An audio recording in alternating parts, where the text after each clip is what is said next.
Adorned with crowns of gold and draped in silk gowns, the allure of royalty is undeniable. Yet, beneath their opulent exteriors, a pungent secret lingers, a reality so often overlooked. Welcome to a clandestine account of British royalty, a tale that reveals the unhygienic habits of 33 monarchs and their partners, habits so atrocious they left even their closest companions recoiling in disbelief. Some were known to bathe scarcely once a year, while others clung to garments that became mired in their own odor. Forget the enchanting tales of noble grandeur. This is a revealing glimpse into the unsanitized world of monarchy. With power shielding them from the commoner's plight, it seems that royalty not only becomes corrupted but also forgets the very essence of cleanliness itself. Join us as we explore the sordid history of 33 British royals whose lack of hygiene might leave you gasping. Before we plunge into this odorous journey through the past, don't forget to subscribe if you enjoy history seasoned with a hint of scandal and a touch of irony. Our long-form narratives delve into the dark, bizarre, and often damp corners of history each week. And speaking of dark tales, where exactly are you tuning in from right now? Are you nestled in bed with your headphones on at the witching hour of 2 a.m., or perhaps scrubbing away in the kitchen at noon while contemplates the sweat of yesteryears? Whatever your setting, share it in the comments. Let's see just how widely the foul air of history has wafted. In the annals of history, one figure stands out vividly: Queen Elizabeth I. Picture a sovereign adorned in a staggering collection of over 2,000 gowns, yet adhering to a peculiar regimen of soaking only once a month, regardless of circumstance. This is not merely an exaggeration. It reflects the essence of Elizabeth Tudor, the Virgin Queen, reigning over the English Renaissance. She embodied the dichotomy of being one of the most beautifully presented and least personally hygienic rulers in memory. Her reign unfolded like an elaborate performance, her face adorned with powder, her garments encrusted with jewels, and her wigs soaring like extravagant edifices. Beneath this opulent facade, however, lay a genuine aversion to water. The Elizabeth that graced the court may have engaged in the ideals of humanism, yet she decidedly disengaged from soap. With a mindset that seemed to reject the notion of water's necessity for the body, her attitude wasn't entirely uncharacteristic for the 16th century, a time when medical practices were largely indifferent to hygiene. It was a common belief that warm baths opened the skin's pores to diseases, essentially ushering the plague into one's life for an unwelcome visit. This paradoxical thinking made cleanliness not a virtue, but a peril. Even amongst her contemporaries, Elizabeth was noted for her reluctance to wash, favoring fragrant oils and powders instead, supplemented by a retinue of attendants to address the limitations left by bathing. Her face bore the weight of white lead makeup, an ironic defense against decay. Yet this choice had detrimental effects, accelerating skin deterioration, which, in turn, led to a need for even more makeup. This cycle formed a visible transformation, presenting the public image of an eternal queen while those in her inner circle witnessed the crumbling reality beneath the facade. Elizabeth's dental care was equally dramatic. With sugar being a rare indulgence, her temptation led to the decay of her teeth. Some even vanished completely. Diplomats of the time tactfully noted her dental state in their correspondence without daring to offend the crown directly. Whispers of her mumbled speech through clenched jaws and the plight of her reluctance to remove a diseased tooth echo through history. It was said that her physicians feared she might perish from the trauma of extraction. Yet, amid all her physical challenges, perhaps even because of them, Elizabeth meticulously controlled her public image. As she aged, mirrors were forbidden in her court. Artists tasked with capturing her likeness were given explicit directives: portray her with eternal youth, flawless skin, and an aura of immortal majesty. They were to overlook her abscesses, the offensive odors, and the paint-smeared complexion. To her subjects, She was the very embodiment of Britannia, unwavering in her image. This striking contrast between the polished icon and the neglected human being renders her story profoundly intriguing. The Virgin Queen, who governed vast empires but held a deep-seated fear of warm water. A carefully curated mythology enveloped a woman who, shrouded in finery, may have been simmering in her own royal complexities. Despite her royal decay, Elizabeth understood a timeless truth, that perception holds unparalleled power. A battlefield scent may linger, but with the visage of a goddess, you can weave a narrative that captivates and transforms. Yet she was not alone in this masquerade. Many royals, too, maintained their appearances while silently confronting their own decaying realities behind the royal curtain. In the tapestry of Scottish and English history, one finds a curious figure, King James VI of Scotland and I of England. This king's relationship with cleanliness was not merely neglectful. It was rooted in a profound aversion. In stark contrast to his predecessor, Queen Elizabeth, whose allure was often draped in perfumed refinement, James embodied a more earthy presence, prioritizing books over baths. His disdain for washing grew so intense it became almost a matter of state. A paradox of intellect, James showed brilliance early on, mastering Latin by just 8 years old and penning theological works that exhibited his deep obsession with witchcraft, tobacco, and the divine right of kings. Despite these scholarly accolades, hygiene was an afterthought, perhaps viewed with the same skepticism reserved for sinister conspiracies. Even by the standards of the 17th century, his reluctance to wash became fodder for gossip.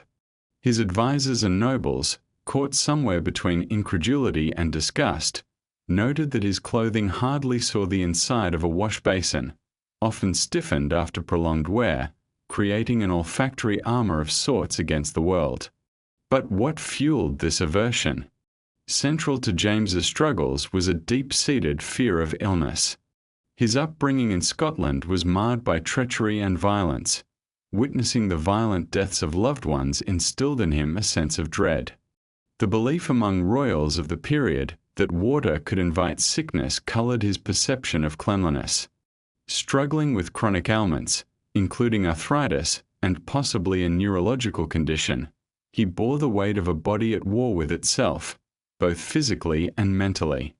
James bore a preoccupation with moral and spiritual decay, encapsulated in his writings on witchcraft, which reflect a psyche much like an unwashed vessel overflowing with chaos. Unlike Elizabeth, who crafted a polished public persona, James neither masked his personal scent nor conformed to the era's trends, sneering at nobles obsessed with fashion. He even cheekily embraced his own body odor, dubbing himself a stinking old man, perhaps a blend of jest and pride.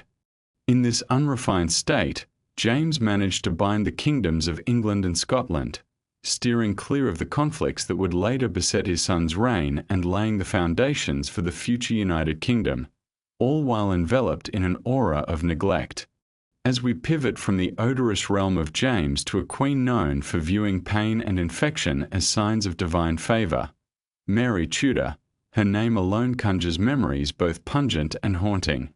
So, if you've journeyed this far through the layered sense of history, why not join our community? Subscribe for weekly explorations into the bizarre, forgotten, and often overlooked nuances of the past. And do share where you're tuning in from and how late it is. Are you lost in an enchanting midnight exploration or multitasking as this unfolds? We cherish your thoughts, always with a flickering candle nearby, inviting warmth to our historic discourse. 3. Queen Mary I Tudor.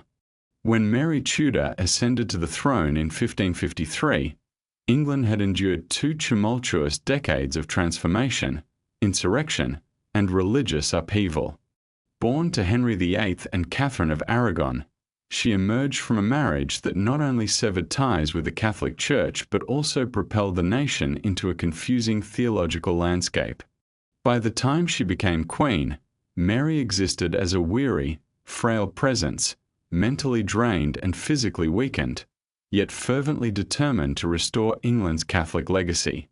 Remarkably, she was also known for her less-than-pleasant scent. Even in an era where personal hygiene was far from prioritized, Mary's lack of cleanliness was striking. Whispers from servants and foreign diplomats noted her odor, particularly in the later stages of her short reign. Her bathing rituals were few and far between, typically reduced to donning thick, elaborate garments or engaging in perfunctory religious ceremonies, a more symbolic cleanse than a hygienic one. This absence of care for the body mirrored her stark view of life. Discomfort, whether physical or spiritual, was seen as a necessary route to holiness. Queen Mary's health was perennially frail, afflicted by menstrual irregularities, phantom pregnancies, and vague womb ailments, conditions ranging from tumors to digestive issues as diagnosed by her contemporaries. These physical struggles were not silent. They emitted their own foul odors. In her last years, even those conditioned to flatter royalty could not ignore the scent of infection that surrounded her. Yet Mary hardly appeared to be bothered by it. Viewing her afflictions as a divine trial, she considered her bodily demise both natural and sacred. She spent little time in slumber, often fasted, and engaged in fervent, ritualistic prayers, prioritizing spiritual purity over physical hygiene. To Mary, the essence of sanctity lay not in water, but in the flames of martyrdom. This brings us to the notorious aspect of her legacy, her moniker, Bloody Mary. While one might argue the name relates to her hygiene, it was officially linked to her ruthless religious persecutions. In her desperate quest to reinstate Catholicism, she ordered the execution of hundreds of Protestants, a brutal theological crusade that left England fractured and her name forever marked. However, behind these bloody events lay a woman steeped in her own suffering, believing that pain was divine, the body merely a source of sin, and true purification rested solely within God's grace. Mary's struggles, her illnesses, her reclusiveness, and the whispers that followed her shape her identity. She wore this burden like a second skin. In her last days, she remained in isolation, succumbing to illness, her chambers suffused with the remnants of stale incense, sweat, and an air of trepidation. Court insiders exchanged hushed comments while physicians remained indifferent. In the end, she departed this world as a queen, deeply entrenched in the beliefs of a past, stubbornly resistant to the idea of personal cleanliness. While she shunned bodily comfort in pursuit of divine fervor, her father, Henry VIII, exhibited a different form of decay, one not reflecting martyrdom, but rather the acrid scent of a ruler deteriorating from within. 4. The saga of Henry VIII unfolds like a grand tragedy, where a once magnificent king did not merely fall from power but crumbled beneath the weight of his own desires. He started as a vibrant and charming prince, enamored with jousting, music, and poetry. However, as time led him into his later years, he transformed into a shadow of his former self, overweight, largely immobile, and, according to many, deeply unpleasant to be around. In his youth, Henry maintained a reasonably respectable standard of hygiene, engaging in the bathing customs of his era and sporting fresh linen garments. Yet, as age and indulgence took their toll, everything changed. A jousting mishap in 1536 reopened an old leg wound that never fully healed, sealing his fate of physical decline. The king's body began betraying him, his aversion to bathing morphing into a steadfast routine. His leg injury, burdened by infection and inflammation, became a grim hallmark of his later life. Physicians, adhering to their 16th century practices, applied tight bandages and wishful remedies, often exacerbating the issue by sealing the wound instead of cleansing it. This led to a silent yet pungent deterioration, noted by courtiers who could sense the foul scent before he entered a room. He draped himself in ornate robes, trying in vain to conceal the truth that lay beneath. As his health deteriorated, he became increasingly unable to move. The very act of bathing, once a norm, became a daunting challenge. The heavy wooden tubs of his day were now practically insurmountable. Relying instead on sponge cloths and scented linens, he only masked the decay festering beneath the surface. Ironically, as his condition worsened, his tyrannical nature intensified. He ruled from his throne with a fury, issuing decrees and sentences with a cold indifference, exhibiting the stark contrast of a ruler teetering on the brink of physical impossibility. Ambassadors and courtiers learned to maintain their composure in his fleeting presence, suppressing their laughter behind closed doors, knowing such humor carried grave risks. The sense surrounding Henry's reign was more than mere metaphor. It echoed in the very halls of Whitehall and would forever taint the annals of history. Yet, if Henry's body succumbed to decay, his descendant, George IV, would face his own downfall, excess manifested through lavish feasts rather than war. He was not just unkempt, he was ostentatiously so, a king whose indulgences knew no bounds. 5. King George IV. Throughout history, certain monarchs have showcased disorder as a response to war, exile, or religious zeal. Yet, King George IV stands apart, a man whose dishevelment stemmed purely from his own choices, a tragic blend of vanity, excess, and a remarkable lack of self-awareness. This was a king who didn't merely emit an unpleasant aroma, he embodied contradiction. Obsessed with appearances, he adorned himself in luxurious velvet coats, shimmering jewels, and towering wigs, yet often succumbed to indolence, allowing his personal hygiene to fall by the wayside. Born in 1762, George navigated the extravagant twilight era of the powdered wig in England, a time when flamboyant fashion reigned supreme, moral standards wavered, and soap was little more than an ornamental accessory. Despite this, George distinguished himself. He adored the allure of refinement but detested the discipline necessary to maintain it. The notion of bathing seemed tedious, while cleanliness felt burdensome. It was far simpler to liberally apply cologne and present a facade of sophistication, which is precisely what he did. George became notorious for drenching himself in luxurious French perfumes, layering them over a body that seldom encountered water. His wardrobe overflowed with embroidered waistcoats, silky stockings, and innumerable cravats, yet insiders and his valet reported a less glamorous reality. The layers he wore often enveloped unchanged undergarments for days on end. His form released a potent blend of sweat, rich cuisine, and alcohol, a scent so potent that speaking closely with him demanded both political finesse and a sturdy constitution. The king's health was equally troubling. Years of indulgence birthed chronic gout, liver ailments, and morbid obesity.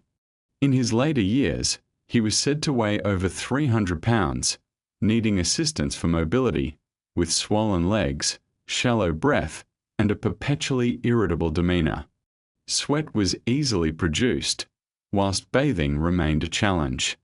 Attendants noted occasions when he blatantly refused any washing, simply donning fresh garments atop unwashed skin, to the point where the fabric absorbed the odor of his deterioration. Still, he remained fixated on his public perception. Portraits depicted him as a dignified figure, rosy-cheeked and impeccably attired. He compensated artists generously for flattering illustrations, even as his physical form became grotesque. This was the man who commissioned the Brighton Pavilion, a surreal palace adorned with chandeliers and exotic flair, which he filled with lavish feasts, cigar smoke, and the lingering presence of a monarch who regarded soap as nothing more than an inconvenience, a sentiment voiced softly by his courtiers and politely acknowledged by foreign dignitaries.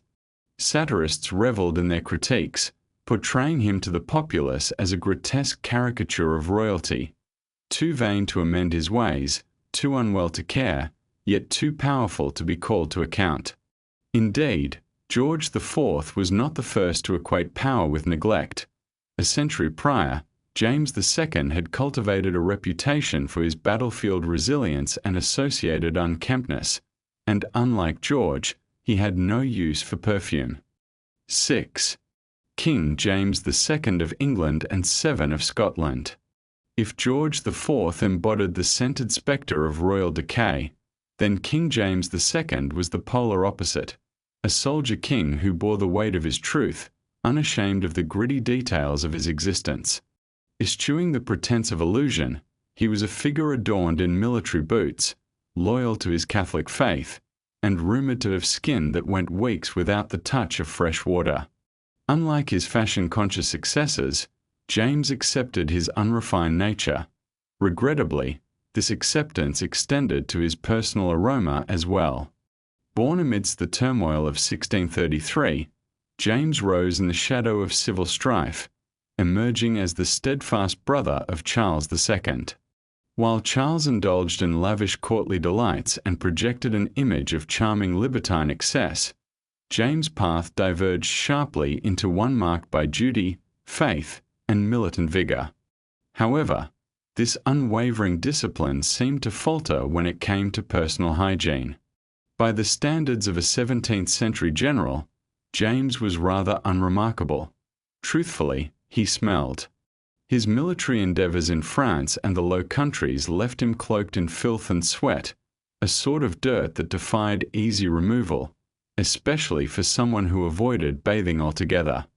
Accounts from those alongside him reveal that he donned the same uniform until it became rigid, slept in his boots, and approached soap with the same wariness he directed at Protestant preachers.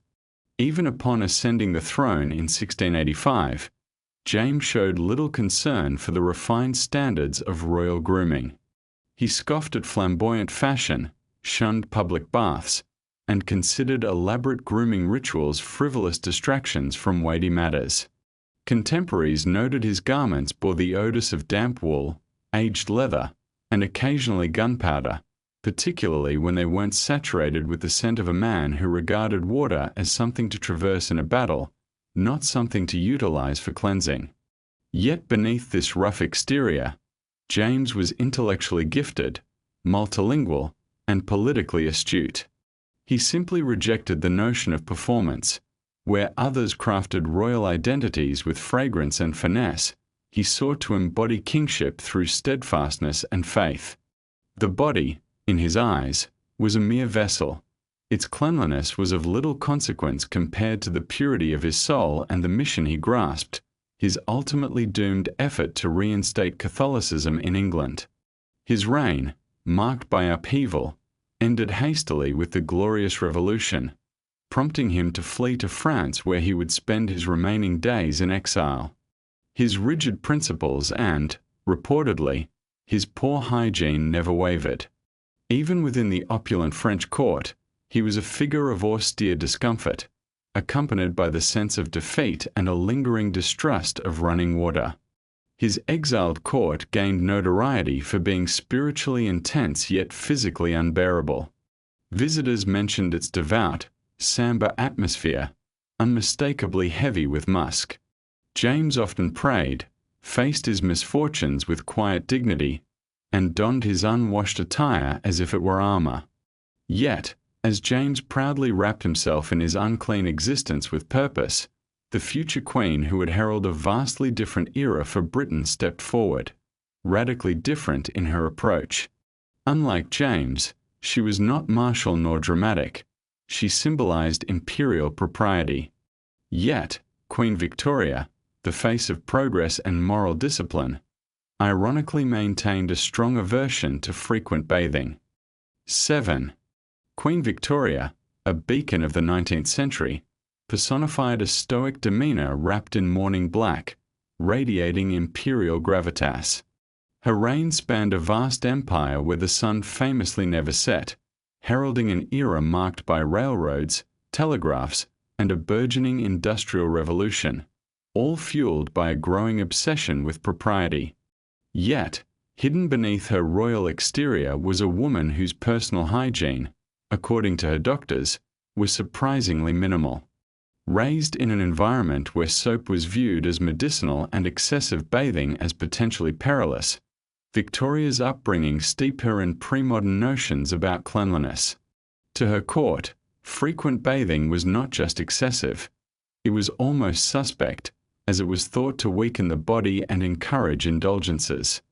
Ironically, though her era would lead to significant public health improvements and the establishment of modern nursing through figures like Florence Nightingale, the Queen was not an exemplar of these changes. Reports suggest she bathed infrequently, often requiring the help of attendants, utilizing merely lukewarm water for slightly ceremonial washes rather than a true cleansing. In her close circle, the concept of daily bathing was viewed as extravagant, reserved for the indulgent, while the changing of undergarments became a more regular practice, with linen serving as the protective barrier between the royal skin and the world beyond. But the genuine care of her body seemed less important. Her hygiene was discreetly managed by a small crew of devoted aides, who assisted her with cloths and herbal rinses, aiming for modesty over cleanliness. Following the death of her devoted husband, Prince Albert, this tendency towards neglect intensified. Grief enveloped her, and she donned mourning black for the remainder of her life, retreating from public affairs and molding herself into both a symbol and a shadow of royalty. This withdrawal extended beyond political life to her very self-care. Grooming and bathing fell by the wayside, overtaken by her immersion in spiritual musings and correspondence steeped in loss. Close confidants observed a queen who appeared increasingly disconnected, not just from others emotionally, but also from the physical realm. While she was not sick in the conspicuous sense, nor did she suffer the dramatic demise of some predecessors, Victoria's decline was gentler, a gradual fading rather than an overt collapse. Ironically, she became a paradox of her position, a figurehead of modern advancement clinging tightly to archaic fears of soap and water. Throughout this tumultuous journey, her steadfast husband, Prince Albert, remained a constant, advocating for urban cleanliness and fresh rivers, yet he too found it difficult to embrace the act of bathing. 8. Introduced as Prince Albert, the husband of Queen Victoria, he serves as a compelling figure reflecting the complexities of the 19th century. A consort from Germany, his intellect and reformist ideals offered a sharp contrast to the Queen, though he also harbored a curious, if not contradictory, relationship with cleanliness. Albert epitomized civic progress, fervently advocating for sanitation reform, orchestrating the renowned Crystal Palace exhibition, and earning accolades for his intellect and composure. Yet, beneath the grand rhetoric of modernity and hygiene lay a man who, according to those close to him, had a rather relaxed approach to bathing. While his public image shone with an almost obsessive cleanliness, pushing for enhanced sewage systems and public health initiatives, his private practices told a different story. Under his influence, the royal household saw a transformation. Linens were changed with diligence, rooms were aerated, and even the novelty of indoor plumbing in Victorian England was embraced, with significant improvements made to Buckingham Palace's drainage system, evolving a stagnant royal swamp into a semblance of a livable estate. However, when it came to washing himself, Albert leaned towards tradition. Correspondence and records reveal his aversion to immersion baths, favoring sponge baths with lukewarm water instead. Rooted in his German upbringing, he adhered to the belief that excessive bathing posed risks to health, potentially weakening the body or provoking ailments, a broad term encompassing anything from dizziness to existential anxiety. Thus, while he intellectually championed public cleanliness, his own rituals reflected a conservative, almost outmoded sensibility. His attendants observed his fastidiousness towards clothing, frequently changing shirts and neckties, yet his grooming practices seldom ventured beyond the superficial. He preferred scents and herbal oils over water, particularly in the biting cold of London winters that often exacerbated his respiratory issues. A physician once advised him to take regular warm baths for relief, yet Albert declined, fearing it would aggravate his condition further. This did not paint him as neglectful or gross. Rather, he exhibited a cautious approach to hygiene marked by irony given his public persona. Though he radiated a modern, forward-thinking aura, the very habits he practiced stood in stark contrast to the progressive ideals he espoused. This disconnect wasn't singular to Albert. It had almost become a royal tradition. He succumbed to typhoid fever at a premature age of 42, an illness ironically tied to unsanitary conditions. His passing plunged Victoria into deep sorrow, casting a lengthy shadow across a reign. Despite his visionary ideas for urban wellness, like many royals before and after him, Albert opted for avoidance in the realm of bathing. And curiously, the queen who succeeded him would also tread the path of gradual decline and enduring discomfort. Queen Anne, whose health faltered in a very public manner, left behind not just a monarchy but a legacy marked by illness, silence, and lingering sense. 9. Queen Anne. When Queen Anne ascended the throne in 1702, the monarchy had shed its divine allure and escaped the tight grip of absolutism. It now stood as a wounded institution, cautiously moving toward modernity. Speaking of wounds, and herself faced significant physical struggles, limping often and, by her later years, almost unable to walk. Her reign unfolded against a backdrop of visible decline that even her court, trained to flatter, could not ignore. The deterioration of her health mirrored the collapse of her hygiene, each worsening bit by bit. From birth, and battled a series of medical challenges. Chronic gout, severe joint pain, obesity, and numerous reproductive failures marked her life, 17 pregnancies resulting in no surviving heirs. These personal tragedies played out publicly, feeding court gossip and undermining the expectations placed upon her by the empire. As her physical torment grew, so did the challenges to her royal image. With every year, her capacity, and ultimately her desire, to uphold standards of cleanliness waned. By the end of her life, and was so weakened that she needed to be carried in a sedan chair to meetings, her swollen limbs swathed in cloth, moving causing her pain. Bathing transformed from an act of self-care to a daunting task. Royal attendants had to delicately navigate her fragile body, wetting cloths to clean her, anointing her with scented oils, and assisting her into fresh shifts when possible. Yet full baths were out of the question. While water might have eased her pain, the logistics were impossible for a monarch stripped of dignity. Gradually, her personal hygiene visibly declined. Court visitors observed heavy perfumes meant to mask odors, the stifling heat of her quarters, and the pervasive scent of damp fabric and lingering discomfort. Some describe her health issues politely, while others were far less tactful. Still, amidst the whispers and scandal, and remained dutiful, signing documents and attending councils, shouldering the heavy mantle of governance despite her body's rebellion. Unlike some of her predecessors, and shunned extravagance. She was deeply devout, modest, and emotionally reserved, yet her physical decay became an unspoken spectacle, witnessed by all but seldom remarked upon. She bore her challenges with quiet resilience, wrapped in layers of fabric and unresolved sorrow. Her decline in hygiene was not due to neglect, but rather a reflection of a life marred by loss and physical deterioration.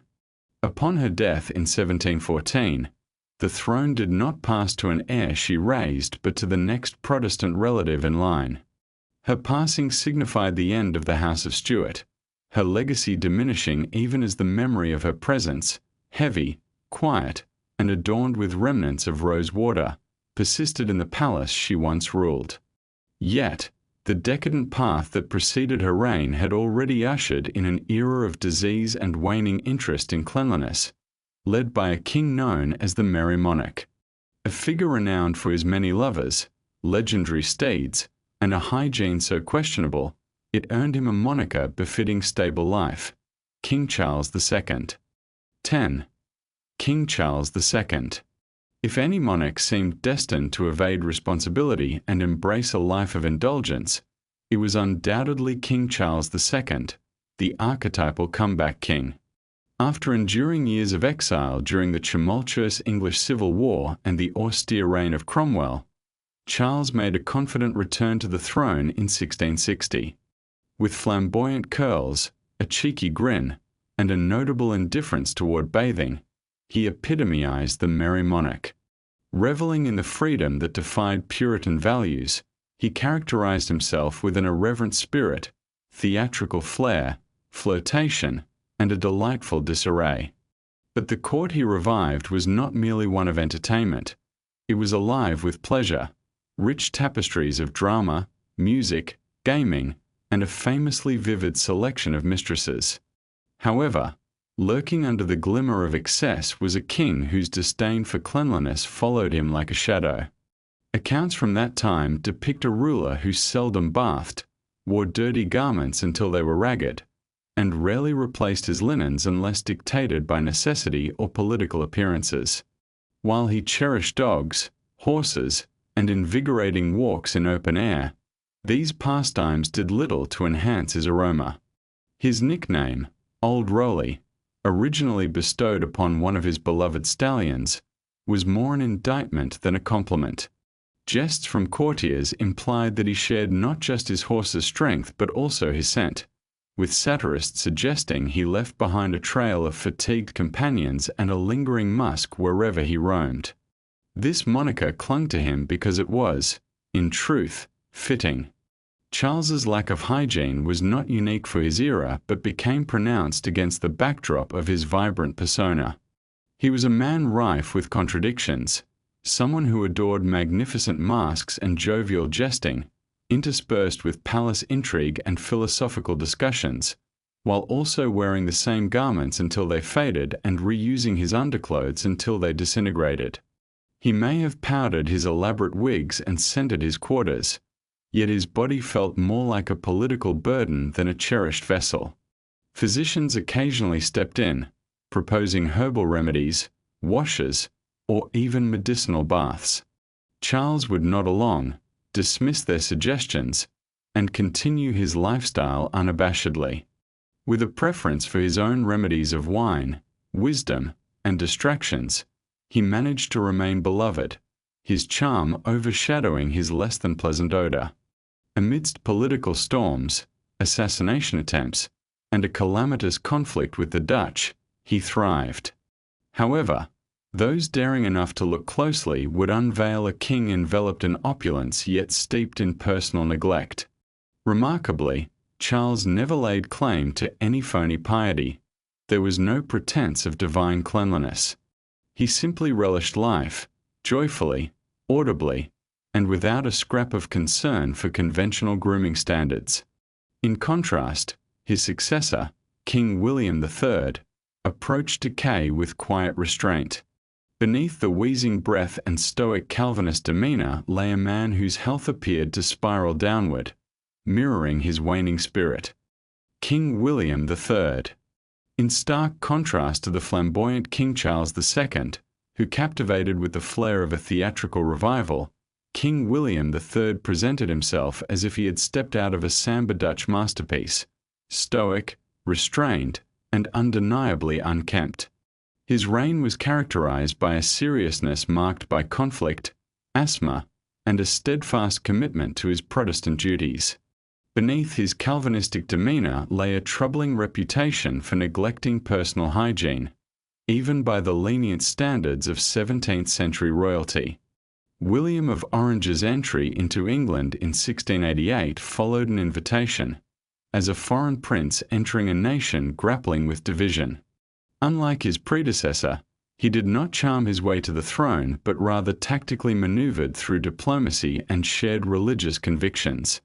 In partnership with his wife, Mary II, he co-held the crown, and both were possibly united in their indifference to bathing. From the outset, William struggled with physical frailty, Chronic asthma and respiratory issues relentlessly plague him, making even the smallest of tasks arduous. This ailment led him to avoid cold water, aggravating his condition, while the warm water he shunned due to medical concerns of infections. Countless accounts from those at court and visiting diplomats highlighted his pale complexion, persistent cough, and an apparent disregard for cleanliness. His wardrobe, though elegant, was far from pristine. It was common for him to wear the same garments for several days. Despite his strict approach to military and financial matters, he seemed curiously unconcerned about his personal upkeep. Though advised by physicians to use perfumed waters and herbal cloths as alternatives to bathing, a proper soak in a tub happened infrequently, if at all. Even his reluctance for close contact with others raised eyebrows. Some suggested this stemmed from his grief over Mary's passing, while others proposed a more pragmatic reason: the difficulty of ignoring both his condition and his unmistakable odor. The royal chambers often carried the sharp tang of medicinal herbs intended not only for his respiratory health but also to conceal his lack of hygiene. Nevertheless, William was not without accomplishments. He skillfully navigated wars against France, endured Jacobite insurrections, and helped establish a framework for a constitutional monarchy that curtailed monarchical power. Yet, his personal habits and hygiene were as minimal as his fondness for the dreary English weather. William's life came to an end in 1702 after a horse-riding accident, his frail health finally succumbing. The crown subsequently passed to Anne, yet William's legacy endured, ushering in a more stable kingdom, a more tempered monarchy, and a memory that lingered, pungent more than polished. Intriguingly, his co-regent and wife, Queen Mary, equally suffered from her own health issues, adopting a lifestyle even less conducive to cleanliness. The water she avoided was not merely cold or risky, it had become almost forbidden. Queen Mary II emerges in portraits as the epitome of dignified grace, serenely adorned with pearls and flowing silk, steadfastly reigning alongside her husband, William III. Yet, woven into the fabric of her regal image lies an irony that history can't overlook. Beneath the elaborate gowns and elegant airs, Mary grappled with a profound aversion to bathing, not out of laziness, but from a firm belief that water could prove disastrous to her frail health. Her life was plagued with chronic skin issues, manifesting in rashes and dryness that led even the most esteemed physicians of her time to caution against the use of water. There was a prevailing notion that warm water could exacerbate her ailments, allowing impurities to seep into her skin. Thus, the treatments consisted of powders, ointments, and wraps, with the steadfast advice to stay dry. Mary complied. Rare was her immersion in water, while she shielded herself with layers of perfume and muslin, clinging to herbal remedies. Attendants delicately wiped her with scented oils, carefully avoiding any annoyance to her sensitive skin. While these methods might have eased her discomfort, they did little to ensure her cleanliness.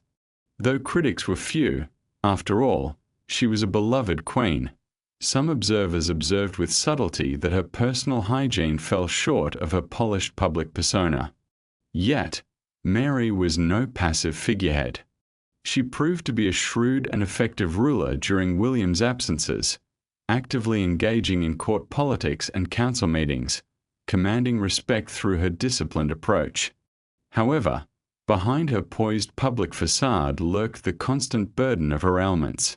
She often withdrew from company early, steering clear of warm rooms, and adhered unwaveringly to her regimen of dry cloths and powders. Ironically, while Mary's reign coincided with nascent advancements in public health and sanitation in Britain, where soap became increasingly accessible and scientific thought shed the weight of superstition, the royal couple remained bound to their archaic aversion to baths.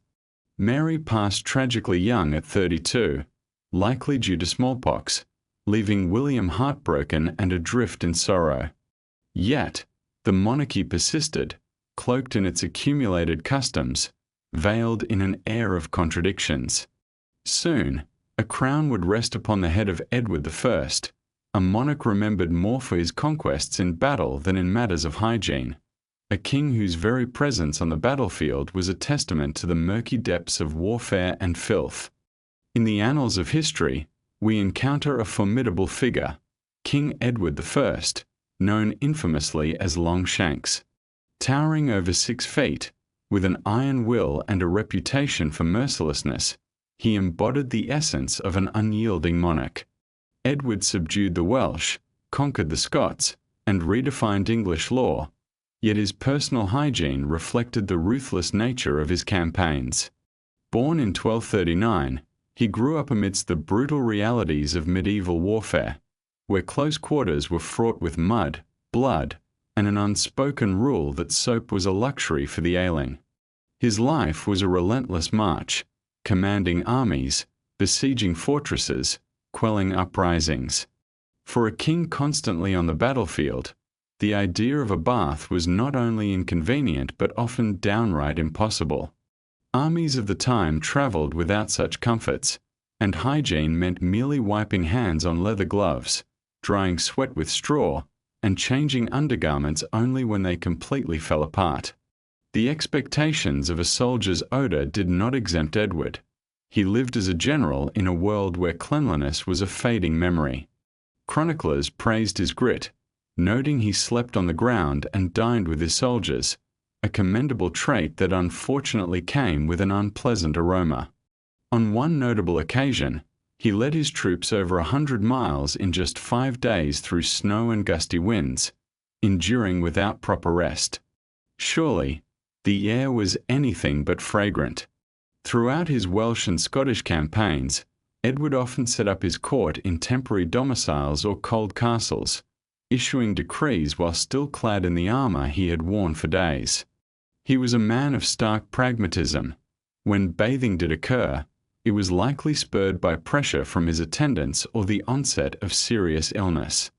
It was possible he resorted to the medieval custom of dry bathing, rubbing with cloths and dusting with scented powders, which merely masked the grime rather than eliminating it.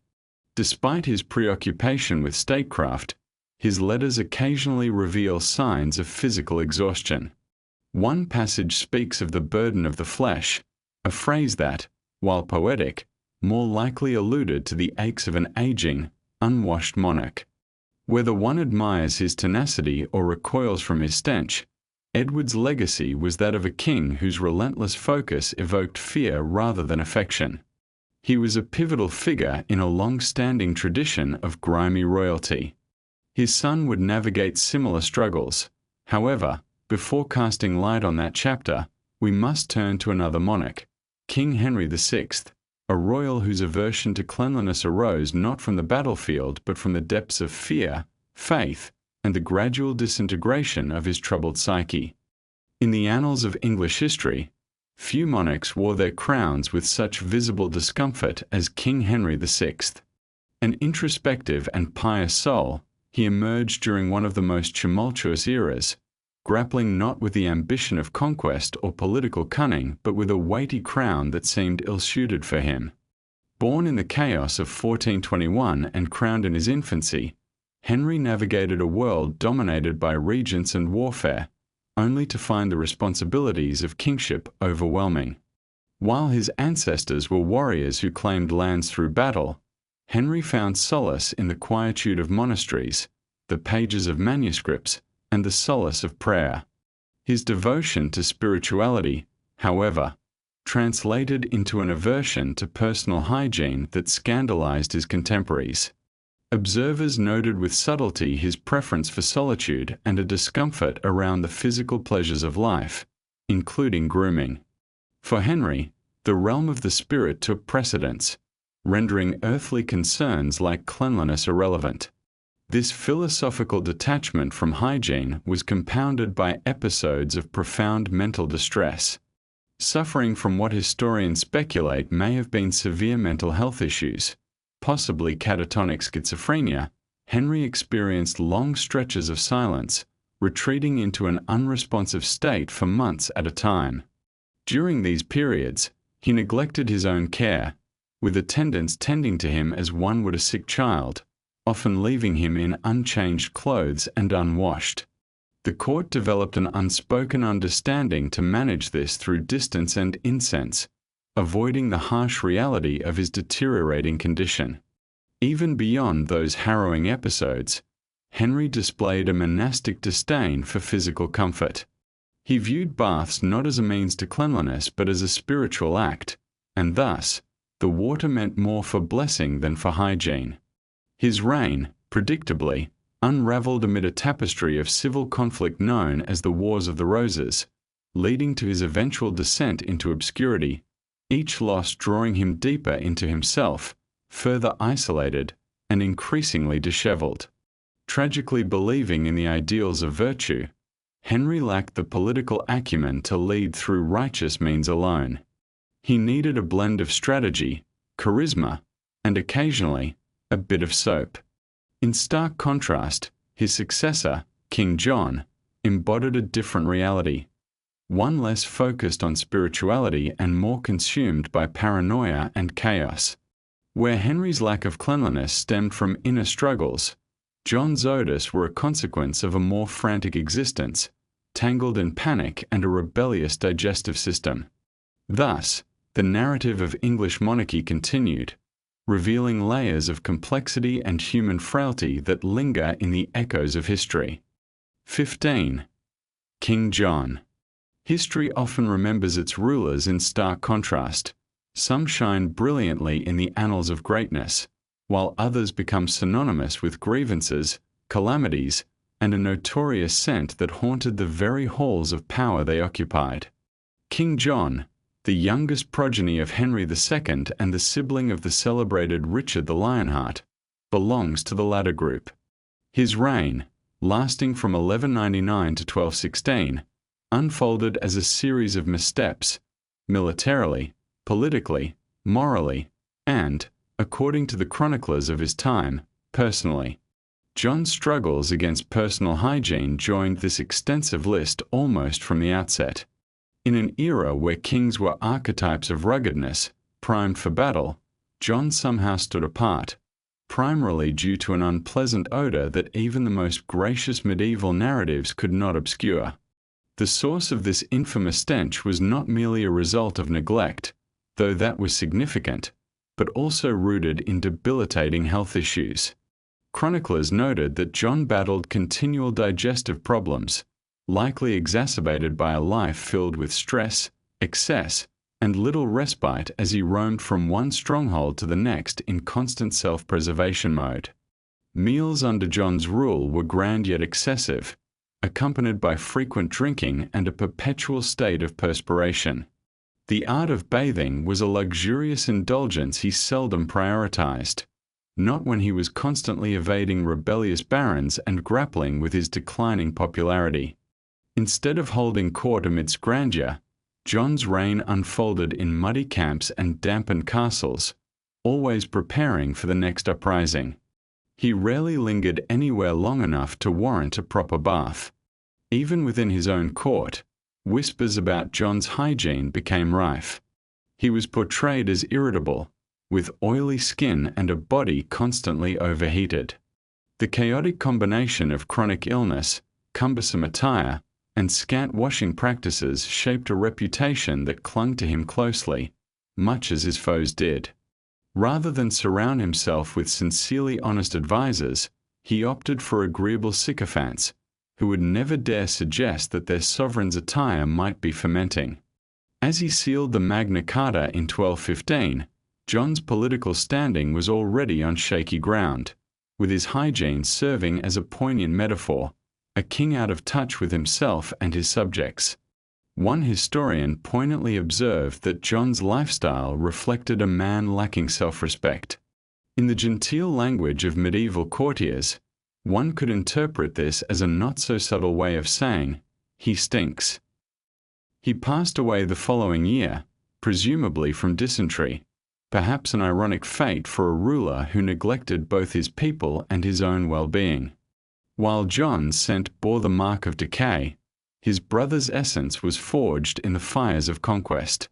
Before John ever relinquished royal power, Richard the Lionheart was already striding through dust and blood, trading regal thrones for crusades and infrequent baths for the glories of war. King Richard I, famously dubbed the Lionheart, is a figure shrouded in a blend of valor and realism. To truly grasp the essence of this iconic leader, one must peel away the glamorous portrayals of crusader kings riding valiantly across sunlit deserts in polished armor. Richard didn't merely command the Third Crusade, he immersed himself in every grueling moment. His existence during this campaign wasn't picturesque. It was enveloped in the struggles of heat, exhaustion, and the relentless demands of warfare. Forget the myths surrounding holy wars. Picture instead a king, towering at 6 feet, burdened by heavy chain mail amidst the relentless heat of the Middle East, enduring long stretches with minimal personal hygiene, washing possibly only a handful of times during those trying weeks. This wasn't due to carelessness. Rather, it was the essence of combat life. Of his decade-long reign, Richard spent less than 6 months in England, dedicating the remainder to leading troops, besieging fortresses, or facing captivity in Europe. His true throne was not an ornate seat but the muddy battleground, where kingship morphed into an armor-clad, dust-covered existence, far from the priorities of soap. During the Third Crusade, Richard traversed immense distances through land and sea. His encampments were makeshift, lacking the luxuries one might expect. Clean water was a treasure, personal bathing an extravagant risk.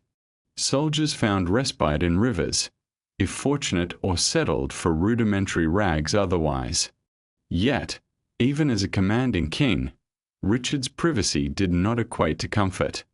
Eyewitnesses often recounted the foul odors of the crusading camps, filled with unbathed soldiers, rotting food, and the stench of untreated wounds, a relentless environment that he faced daily for relentless months.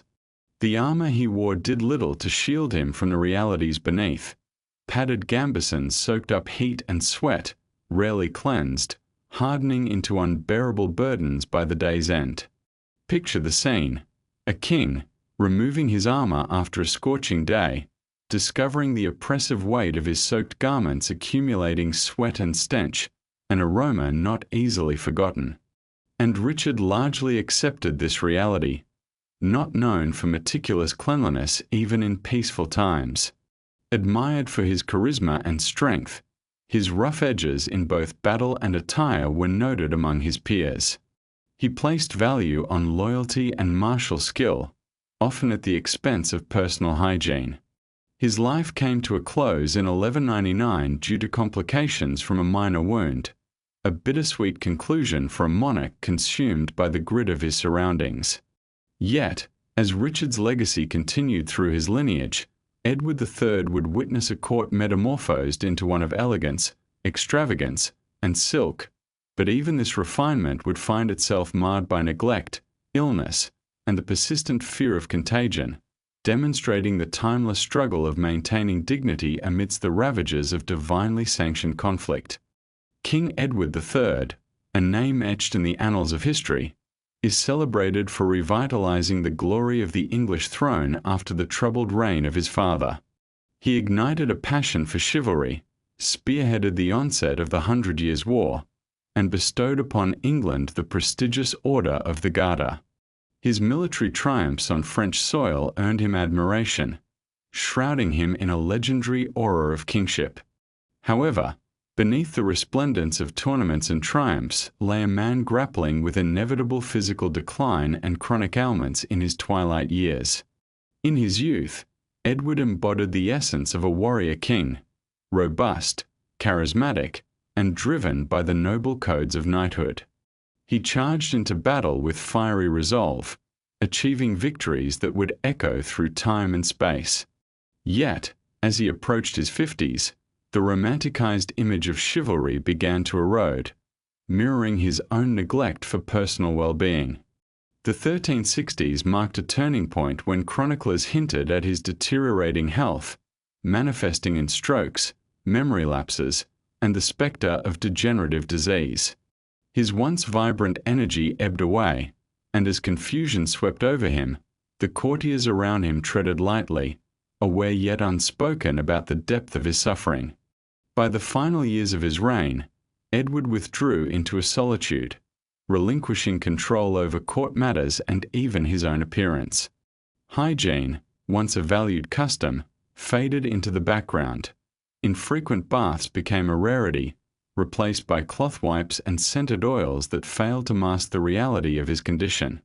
Though he was not confined to his bed, the king's deteriorating state overshadowed personal care, leading to a body that became neglected and unwell beneath the heavy robes he wore. Courtiers whispered in hushed tones, acknowledging a scent that clung to him, a stark contrast to the regal figure he once was. His garments, once splendid, now hung loosely on a body fading quietly into oblivion. During a time rife with public anxiety over disease, Edward ruled amidst fears conjured by the horrors of the Black Death. As cleansing rituals and magical charms filled the royal court, the simple yet essential presence of soap and water eluded him. The king, like many nobles of the era, feared that cleanliness might expose him to the dreaded plague, allowing layers of grime to take hold. By 1377, Edward's reign drew to a close, a far cry from the valiant leader who once revitalized English monarchy. His final moments were not marked by cruelty or scandal, but rather by a gentle fading into the folds of silence and shadows. Despite the decline, a flicker of dignified resolve remained in him. In stark contrast, his son Charles I would carve his destiny through a story laced with rigidity, a doomed crown, and an obstinate denial of cleanliness, even as tumult gripped the nation surrounding him. King Charles I represents an intriguing paradox of regal confidence and personal neglect. He wielded the concept of divine right as if it were impenetrable armor, resisting all compromise during a time when such flexibility might have forged a brighter destiny. Amidst the luxurious trappings of his court, silken fabrics, sweet incense, and rigid formality, Charles projected an image of control so steadfast it seemed even his hygiene adhered to a strict regimen. Born in 1600, he matured in an era when kings believed their authority was God-given, though the populace was beginning to question such divine assertions. Gentle in voice, frail in form, and notoriously reserved, Charles was paradoxically unyielding in his beliefs. When he held a conviction about authority or order, there would be no persuasion. He stood firm. This steadfastness carried into his personal habits, where symbolism trumped practicality. Although he was meticulous about his attire and public poise, he showed little concern for the condition of his body. Royal officers observed that he would wear clothes until they became visibly dirty, frequently ignoring the bathing practices his physicians recommended. In his belief that frequent bathing could debilitate him, he viewed cold water as perilous and hot water with skepticism. Instead of cleansing, he leaned on perfumes and fresh linen to maintain his kingly presence, even if his personal cleanliness faltered. His aversion to washing extended to his hair, which often went uncut or unwashed, and his beard, usually depicted in portraits as impeccably styled, was in daily life a collection point for the remnants of courtly feasts and the grime of a city aflame with dissent. This neglect became increasingly evident during the turbulent English Civil War. As he shifted from encampments to safe havens, his physical appearance deteriorated alongside his reign. Observers noted a king who retained his noble demeanor but allowed his hygiene to slip into disarray. He remained regal in speech and attire but revealed a man who was tired, unkempt, and enveloped in solitude. Even in his final hours, Charles adhered to the rituals of royalty, donning fresh linen for public appearances and considering his image as if history itself were scrutinizing him. Indeed it was. But to those who ventured near, the divide between his regal facade and personal neglect was striking. The divine right king bore a somewhat earthly scent. His execution in 1649 sent shockwaves through Europe, not merely for the act of a monarch being judged by subjects, but for the shattering of royal myth. Behind this collapse stood a weary figure, weeks without a bath. Yet he was not alone in his reliance on fragrance over cleanliness. His wife, Queen Henrietta Maria, also left a trail of perfume, a mask not only for her unwashed hair but also for the shadows of political exile, religious strife, and a marriage steeped in silence. In the heart of 17th century England, Queen Henrietta Maria emerged as an enigma wrapped in the elegance of a foreign court. The daughter of France's Louis XIII, this Catholic bride of King Charles I was like an aromatic potion tossed into a raging fire, beautiful yet contentious. At just 16, she was captivating yet foreign to a Protestant nation that expected her to win their hearts. Henrietta's faith raised suspicion, her exotic accent added intrigue, and her unconventional habits led to whispered ridicule among the English elite.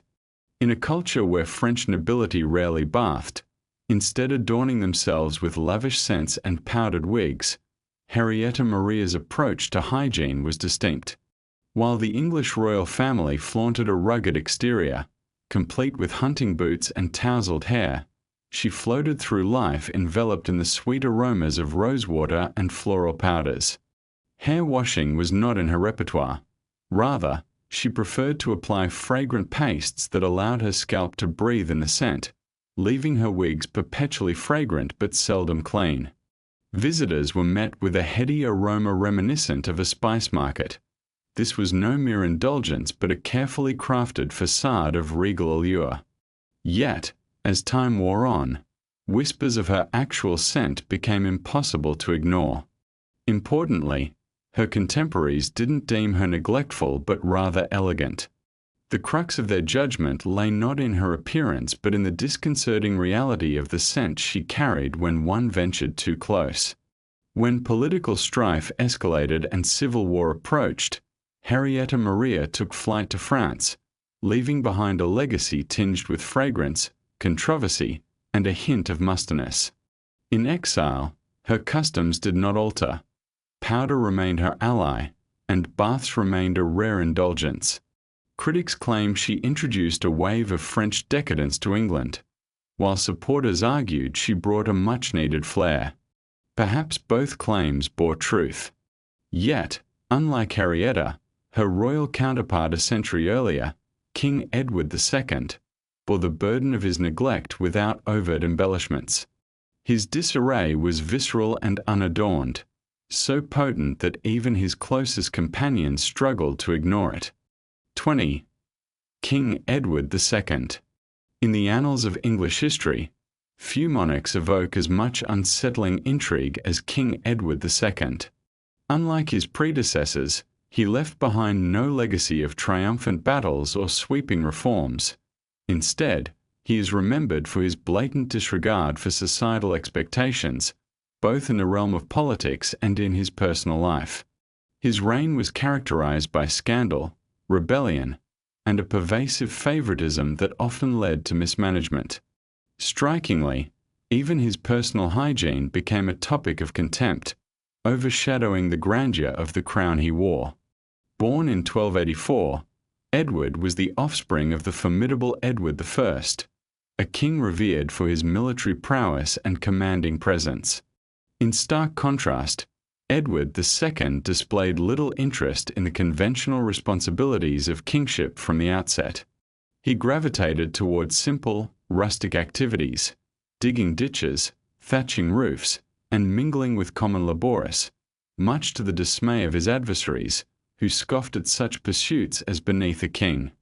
His supporters, however, painted these inclinations as endearing quirks, though all acknowledged his neglect of aristocratic decorum and cleanliness.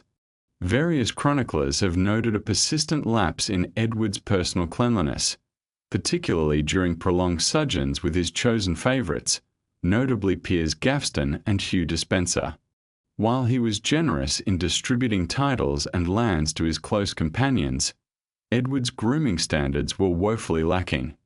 Reports suggest he frequently allowed his hair to become unruly, wore the same garments for extended periods, and only bathed on significant religious occasions or public functions that required a more polished appearance. One tale recounts how even his most devoted courtiers found his body odor hard to endure over time. As he travelled frequently, Edward often did so without the extensive royal retinue typical of his status, favouring impromptu lodgings and the companionship of his inner circle. This lifestyle provided him with a sense of liberty but deprived him of the essential support needed to uphold the minimal hygiene expectations of his time. Soap was a rare luxury, linens were seldom changed, and any bathing that did occur lacked true cleansing value. Edward's physical state, much like his court, became a testament to his disregard for tradition. As his unpopularity surged, his lack of hygiene folded seamlessly into the narrative of his reign's decline. Chronicles from his political foes highlighted his untidy appearance as a reflection of his ineptitude. Even historians striving for neutrality could not escape the mention of his filth, transforming it into an indelible part of his legacy, the king whose odour matched the stench of his policies. Ultimately, Edward was unseated by his wife, Isabella of France, alongside her accomplice, Roger Mortimer. His downfall was a spectacle, but it came after a lengthy period of deterioration, a decline that was marked by a palpable mustiness. Yet, Edward II was not the only Plantagenet ruler who harboured suspicions about cleanliness. A generation prior, King Henry III had already turned his dislike of cold water into a personal principle, much to the amusement of his court, who often held their noses while feigning piety. In the illustrious lineage of the Plantagenet kings, King Henry III emerges as a fascinating figure, not defined by his victories in warfare but rather by an abiding devotion to his faith, extravagant construction of cathedrals, and an unusual aversion to anything cold, water being the most notable of these. He reigned from 1216 until his death in 1272, a lengthy period in which surprisingly little suggests he prioritized personal cleanliness. In stark contrast to his piety and meticulous attention to liturgical detail, his physical upkeep seemed to take a backseat. Notably, his efforts to enhance the splendor of the church, particularly Westminster Abbey, were grand and obsessive, yet he appeared indifferent to his own hygiene. Henry's infamous dislike for cold water rendered regular bathing out of the question, compounded by the challenges of heating water in the 13th century. When such warmth was finally available, he often bypassed even that, fearing illness as a consequence. Instead, he adhered to a rather austere regimen. Rarely changing his linen garments, he relied on perfumed cloths before meals and used herbs to mask odors. Yet, the effectiveness of these methods is questionable. By the time he reached middle age, chroniclers remarked upon his increasingly ceremonial presence, one that emanated an aura of decaying sanctity, certainly not regal, nor monk-like, but far from fresh. Despite spending prolonged periods in prayer, often fasting and kneeling in cold chapels, he shunned even the slightest discomfort of cold water. It is a striking irony that this man, who could rise at dawn for multiple frigid masses, steadfastly refused the simplest act of bathing. His aversion became infamous enough that those around him adjusted their practices, opting to wipe him down with scented cloths instead of endorsing any full-body wash, and only changed his outer clothing when visibly stained. The court mirrored this attitude, where cleanliness was less about hygiene and more about appearances. With perfumed gloves, fragrant candles, and layers of luxurious fabric, the uncomfortable truth remained hidden yet undeniable. Bathing was absent from Henry's royal agenda. Despite his reluctance, he was not regarded as repulsive. Instead, his eccentricity and devout nature cloaked him in an aura of sanctity that appealed to his followers. Yet, for those who had to stand close during long processions or council meetings, the challenge of enduring his proximity must have been palpable. If Henry III's hygiene philosophy stemmed from a fear of cold water and a commitment to aesthetics, his successor, William II, known as Rufus, exemplified the stark contrast, being audaciously loud and so overtly unbathed that even his admirers struggled to maintain composure. In the annals of medieval England, King William II, known as Rufus, emerges as a figure of striking contradiction. Ascending the throne from 1087 to 1100, he was the son of the formidable William the Conqueror. Unlike his father's austere demeanor, Rufus was a flamboyant and boisterous ruler, leaving a trail of scandal in his wake. His nickname, Rufus, reflected not just his fiery hair and ruddy complexion, but also his explosive temper and reckless lifestyle, often fueled by nights of heavy drinking. Contemporary chroniclers painted a vivid picture of a king who was both loud and dismissive of the established decorum of the court. His reign did not exemplify the Norman elegance expected by many. Instead, it became known for a chaotic energy and a distinctive odor that clung to both him and his court. Observations regarding his hygiene became common, as writers, typically uninterested in such trivialities, commented on his unkempt appearance and soiled clothing. One chronicler noted that William seemed to revel in disorder, a sentiment that echoed through every aspect of his rule, extending even to his physical appearance. Reports circulated of his mud-caked boots and hair that went days without grooming, as servants often struggled to coax him into a semblance of cleanliness, unless politics necessitated a change. Rufus shunned the airs of piety, often clashing with church figures and showing little interest in rituals meant for purification. To him, bathing was a tedious hindrance to more pressing pursuits like feasting and hunting. Even at significant royal events, he arrived seemingly unprepared and unwashed, with his courtiers resorting to heavy powders and fragrances to mask the undeniable reality of his condition. One could say he introduced the wild chaos of nature into the royal chambers, muddy boots and all. His reign met a sudden and grisly end during a hunting accident in the New Forest, where an arrow pierced his body under dubious circumstances. William left this world much as he lived, unclean, untamed, and shrouded in mystery. In stark contrast to Rufus's unabashed neglect of cleanliness was King Stephen, whose hygiene deteriorated not due to arrogance, but from relentless warfare. Years marked by brutal civil strife turned his reign into a ceaseless struggle for survival, leaving no time for the luxury of baths while the throne remained precarious. King Stephen's life as a monarch epitomizes the chaos of his era, a period marked by turbulence rather than tranquility. From 1135 to 1154, he traversed the brutal landscape of civil war, besieged castles, and shifting alliances, forgetting little of the comforts that once came with rule, such as a proper bathrobe, instead finding slumber in armor, his hygiene neglected in the face of survival. Expected to bow to Empress Matilda, the rightful heir of Henry I, Stephen burst forth into the fray, claiming the throne through sheer opportunism. This began nearly 2 decades of strife known as the Anarchy, aptly named for the turmoil that gripped the kingdom, and quite possibly the stench of the royal encampment that came with it. Unlike sovereigns of the past who decreed from opulent chambers, Stephen led from the front lines, engaged in relentless pursuits. Constantly on horseback, he found himself besieging castles or defending against sieges, leaving no room for personal care amidst the clamor and strife of war. In these medieval camps, bathing was a luxury rarely afforded. Water served its purpose in quenching thirst or dousing flames, not for leisurely baths that couldn't easily be transported.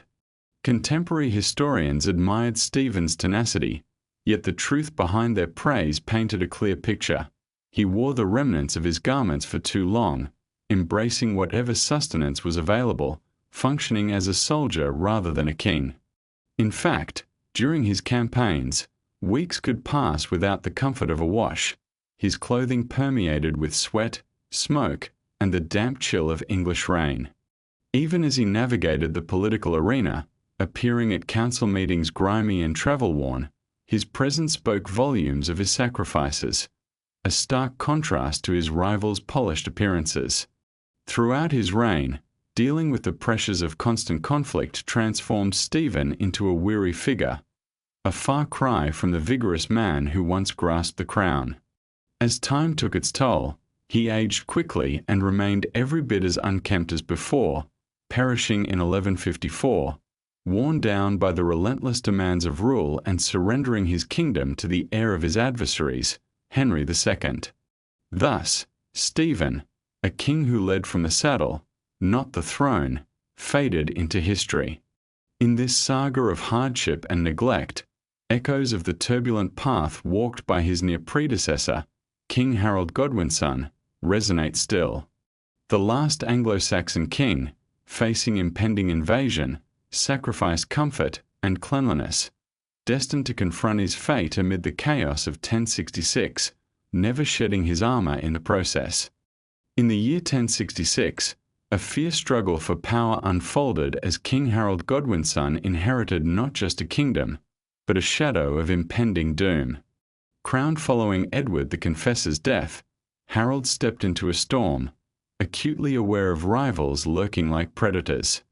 It would not be long before he faced two monumental battles, traversed the breadth of England, and met his end with an arrow lodged in his eye. But before he met this fateful conclusion, Harold's brief reign felt more like that of a beleaguered warrior than a polished monarch. Picture him, sweating, clad in armor, and foregoing the luxury of baths.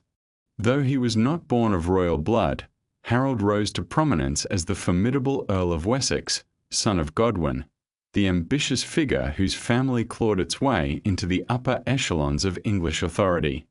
Upon Edward's childless death, Harold was named king by the Witan, the noble council, yet not without contention.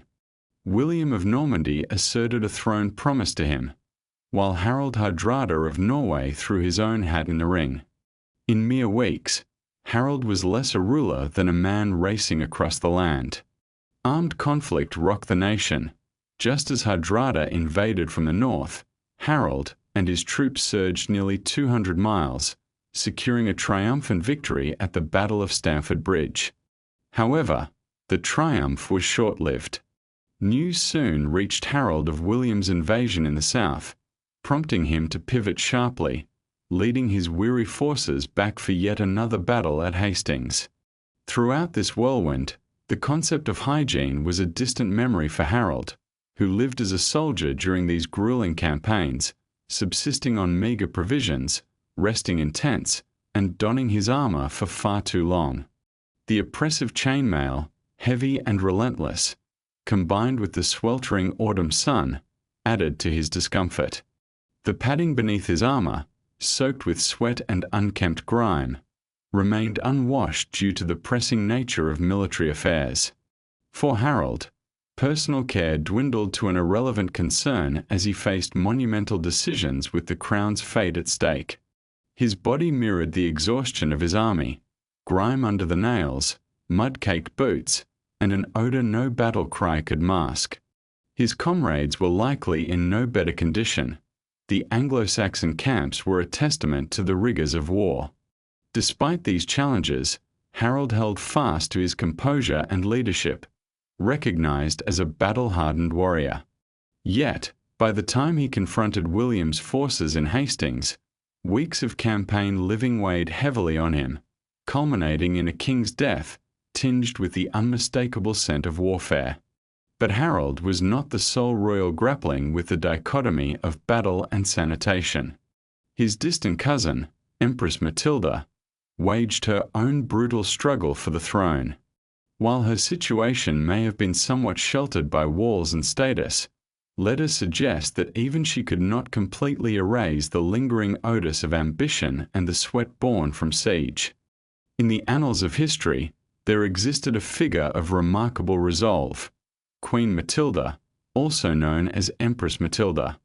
To her staunch allies, she was the rightful heir to the English throne, while her adversaries labelled her merely as the Lady of the English, a title that bore ambiguity and discomfort, much like the civil strife ignited by her claim.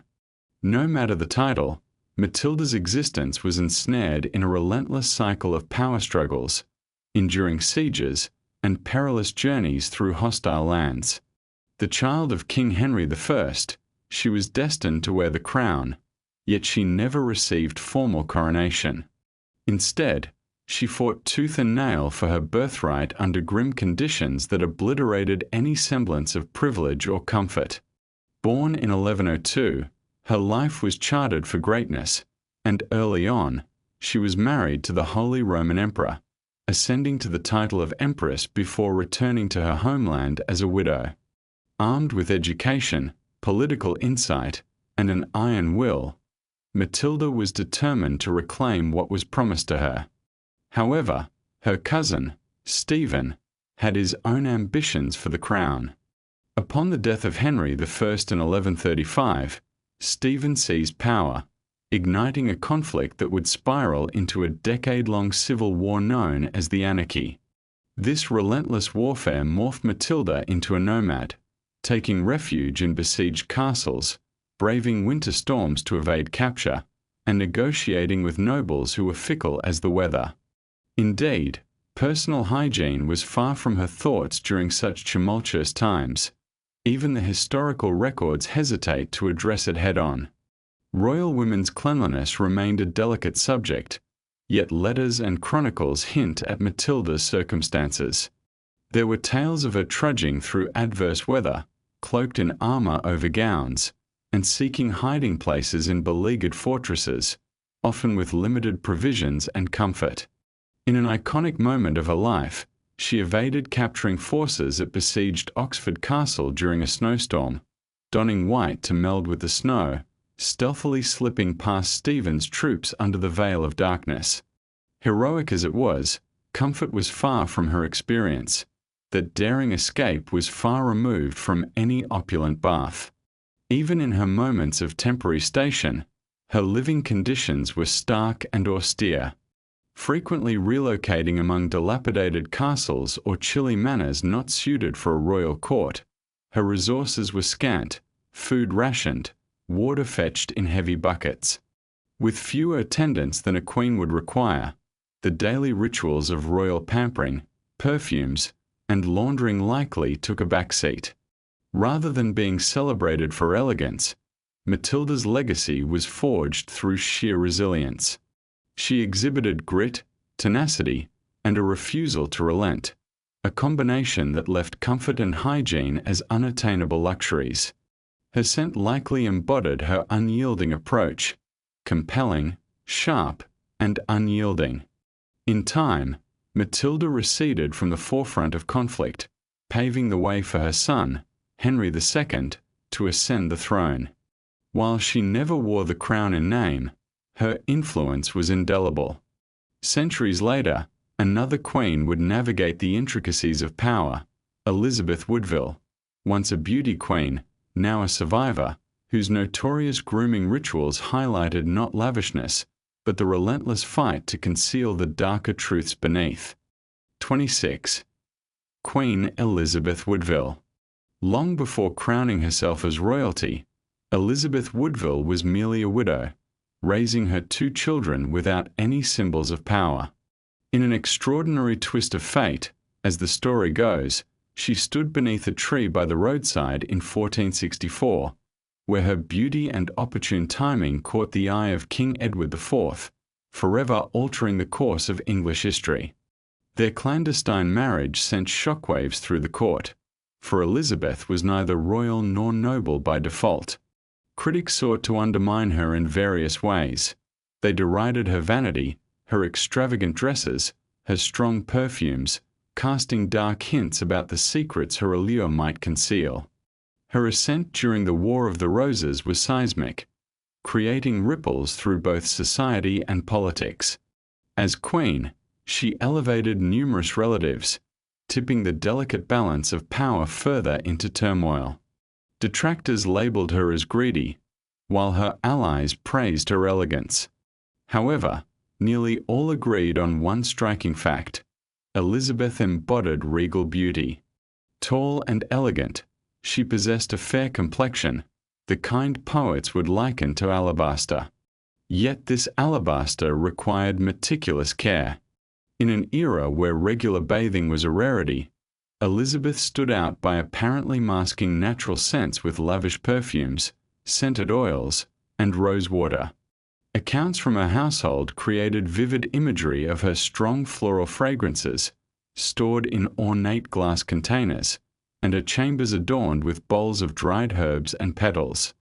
Her hair was often powdered, and her gowns embedded with intoxicating scents, a calculated choice that began raising eyebrows.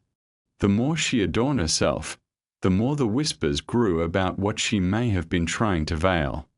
Rumors circulated that her bathing routines were infrequent, relying solely on her extensive use of fragrance for an illusion of cleanliness. While this wasn't exceptionally unusual for her time, the sheer volume of perfume worn, coupled with the thick fabric of her gowns and tightly laced bodices, created a cloying effect described by contemporaries. Beneath that fragrant facade, the implication lingered that something far less pleasant was concealed. There were speculations of skin ailments or conditions that limited her bathing, or she may have simply adhered to the aristocratic trend that favored scent over hygiene. Regardless, Elizabeth became a focal point of contrast within the court, a queen who appeared regal yet carried an unmistakable scent reminiscent of a perfume vendor desperate to mask something rotten beneath the surface. Following Edward IV's death, she receded from the public eye, finding refuge and later withdrawing into obscurity. Yet her legacy remained, intertwined with the lingering doubts that this queen, captivating from afar, was perhaps best enjoyed at a distance. Meanwhile, in the foggy north, another monarch grappled with his own reputation, James V of Scotland, who, like Elizabeth, faced the disintegration of his image, marked not just by sight but also by a familiar and unsettling odour that followed him wherever he roamed. King James V of Scotland stood as a unique figure in the annals of monarchy, intimately intertwined with the ever-changing, often gloomy climate of his realm. Reigning from 1513 to 1542, James navigated a landscape fraught with political strife, religious turmoil, and deep personal sorrows. While overshadowed by the legacy of his famed daughter, Mary, Queen of Scots, he carved out a niche for himself as a clever yet secretive ruler, known for his peculiar disdain for bathing and an apparent disregard for fresh attire. Born amidst turmoil following his father's death at the Battle of Flodden, James ascended to the throne at the tender age of 17 months. By the time he came of age, he faced not only the weight of the crown but the complexities of a kingdom rife with fractured clans and religious discord, all while maintaining fragile diplomatic relations with England and France. Such pressing matters often took precedence over matters of personal grooming. To connect with his subjects, James famously donned the disguise of a commoner, embarking on covert excursions through his kingdom. Yet, these romanticized journeys were far from glamorous. He frequently went days without an entourage, seeking lodgings in guest halls, barns, or even sleeping under the stars. While it was said he sought to understand his people better, reports from the Scottish court reveal that his hygiene hardly improved upon his return to the castle.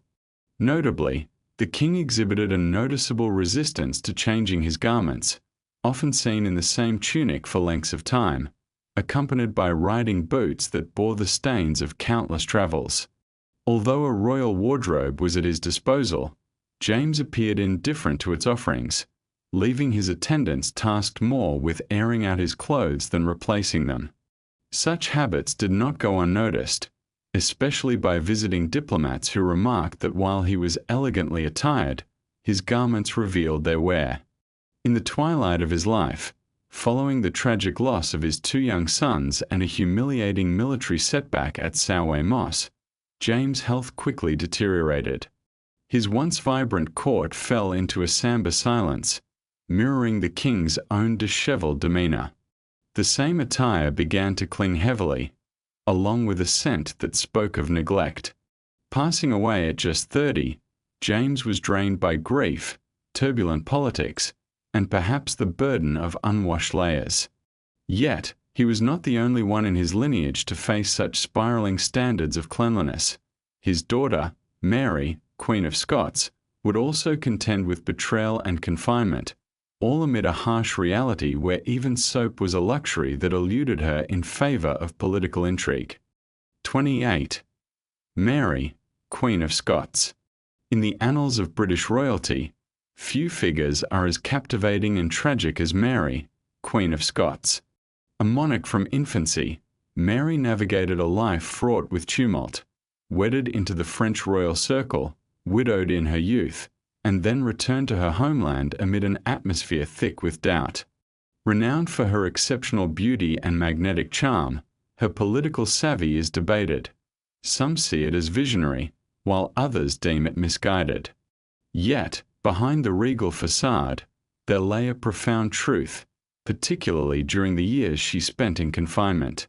When Mary arrived back in Scotland in 1561, she brought with her an air of French elegance and grooming habits steeped in the preference for fragrance over cleansing with water. In the courts of Renaissance France, bathing was often deemed dangerous, leading the elite to rely on scented waters and dusts for freshness. Raised in this environment, Mary's grooming rituals were significantly influenced. However, her fate shifted dramatically after a series of political blunders, including a notorious second marriage and her forced abdication. Fleeing to England, seeking solace from her cousin Elizabeth I, she instead found herself imprisoned. Thus began 19 years of captivity in cold, drafty English residences, shunted from one noble family to another, all under the pretense of royal hospitality but devoid of true comfort. Accounts from this period began to reveal changes in Mary's physical condition and, notably, her scent. Visitors describe her as elegant in apparel but weary in body, each mark of confinement taking its toll. This deterioration wasn't due to any lack of effort. It stemmed from the harsh realities of her environment.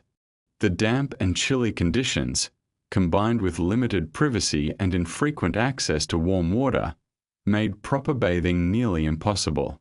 The attendants who were granted a modicum of access had far more urgent matters to attend to than ensuring her bathing routine was maintained. Consequently, Mary became a queen enveloped in fading fragrances and rising discomforts.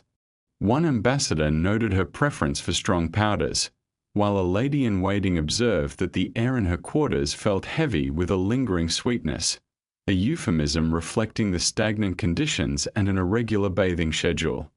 Despite these challenges, Mary clung to her dignity, style, and her remarkable ability to influence those around her with a mere glance. Yet, no amount of floral fragrances could conceal the consequences of nearly 2 decades without proper hygiene, liberty, or autonomy. Mary's life culminated in a tragic execution, yet her essence, like her story, remains poignant, unresolved, and forever adorned in silk. If Mary faced degradation as a captive, Robert the Bruce encountered his own trials as a fugitive king, drenched in the mud of warfare, his crown stained by struggle rather than fragrance. In the annals of history, one king stands apart, King Robert the Bruce. If this legendary figure had a scent, it wouldn't be of regal perfumes but instead a potent blend of peat smoke, damp leather, and the musk of survival forged in the depths of caves, amidst a relentless guerrilla campaign against a far more powerful foe. The so-called hero king of Scotland bore a crown, not just of gold but one forged in defiance and steeped in blood. For the better part of his early reign, he was devoid of the comforts of court life or the luxury of a proper hygiene routine, as he found himself constantly hunted throughout his own land. His audacious declaration of kingship over Scots in 1306 was both a courageous and politically catastrophic maneuver, resulting in excommunication, a torrent of military retaliation from England, and a crushing defeat at the Battle of Mething. Thus began a grim struggle for survival. With a devoted band of followers, Bruce became a true fugitive king, retreating into the unyielding wilderness. During his time of hiding, notions of cleanliness became laughable. No one, including Bruce, was indulging in warm baths. Historical records, fragmentary though they are, sketch a vivid portrayal of his plight. Bruce and his loyalists found refuge among caves and forests, perpetually evading English forces and hostile Scots alike. Their existence was hand-to-mouth, living off fish, roots, and whatever game they could capture, often sleeping in damp conditions that Scotland affords too frequently. Lacking chambers and attendants, their cloaks served multiple purposes, as bedding, outerwear, and makeshift towels.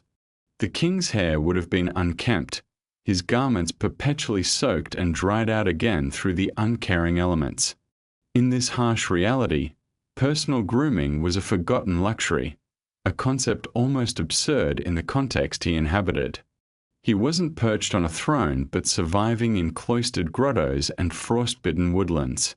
Even when victories began to turn the tide and successful campaigns against the English rejuvenated his reign, Bruce remained more of a battlefield commander than a polished sovereign.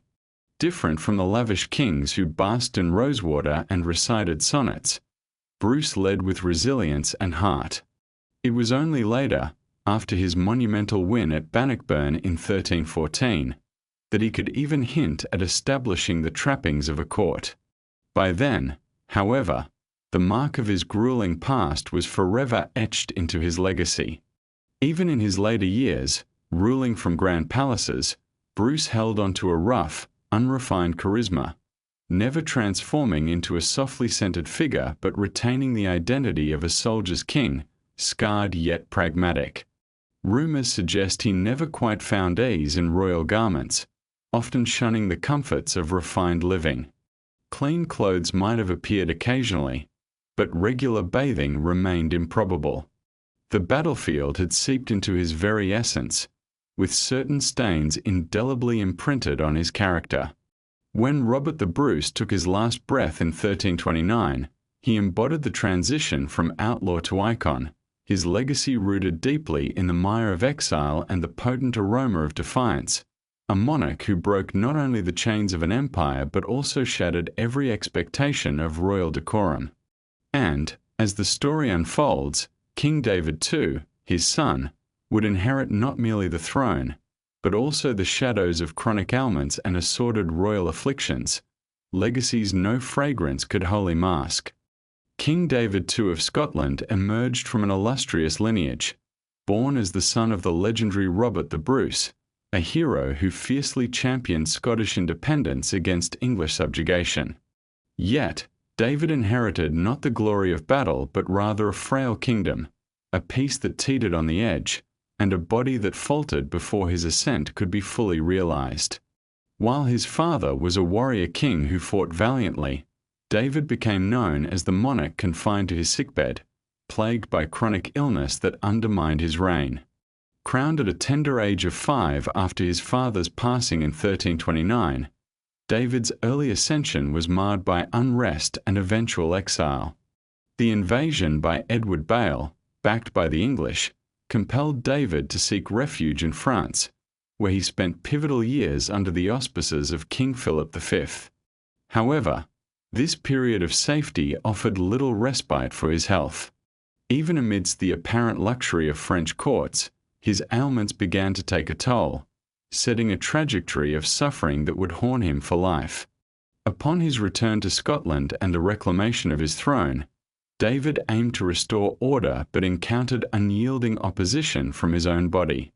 He grappled with recurrent infections and digestive issues, confining him often to his bed, leaving him, as the anecdotes of his contemporaries suggest, far from clean.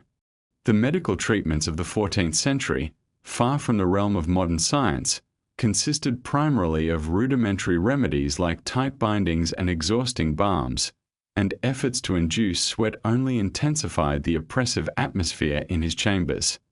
Medieval wisdom often counseled against bathing for those with humoral imbalances, making even simple hygiene an excruciating endeavor for David.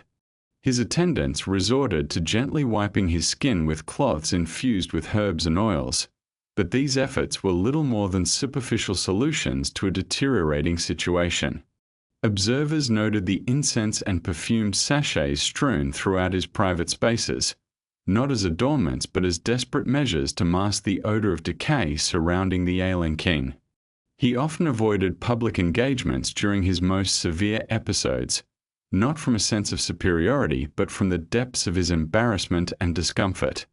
By the time of his death in 1371, David too had withered physically and politically, leaving behind no heir nor grand legacy.